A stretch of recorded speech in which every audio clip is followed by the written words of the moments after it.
Бүгін 5 июль 2023 жыл мына біз жайыт өсімдіктерінің үрендерін алу мақсатында себілген аянтта тұрабыз. Ақырғы 30 жылдың içinde мына быйыл биринчи жолу біз ушул жайыт өсімдіктерінің үрен чагып алатабыз.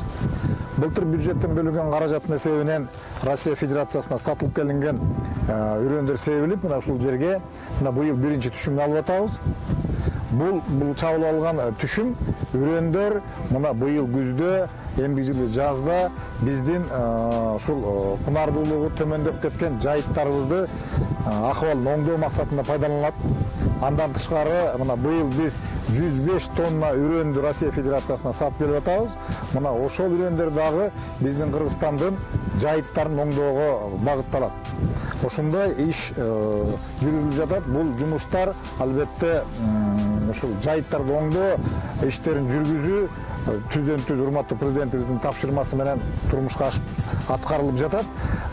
Быйыл биз ошондой эле үрөн чарбаларга 300 гектар жерге ушундай тоyut өсүмдүктөрүнүн, жайыт өсүмдүктөрүнүн үрөндөрүн өстүрүү максатында үрөндөр 300 гектарга себилет. 2024 жылдан баштап жылыга биз ушул жетишерлик көлөмдөгү үрөндөрдү алуу максатында иш алып барып атабыз. Но для того, чтобы семена сохранять и чтобы это действительно называлось генбанк. В области нравится, мне она неплохо. Дает Да? Да. За последние 25 лет. Сейчас мы находимся на опытном поле нашего института, где впервые за 30 лет проходит работа по уборке семян кострица безостого.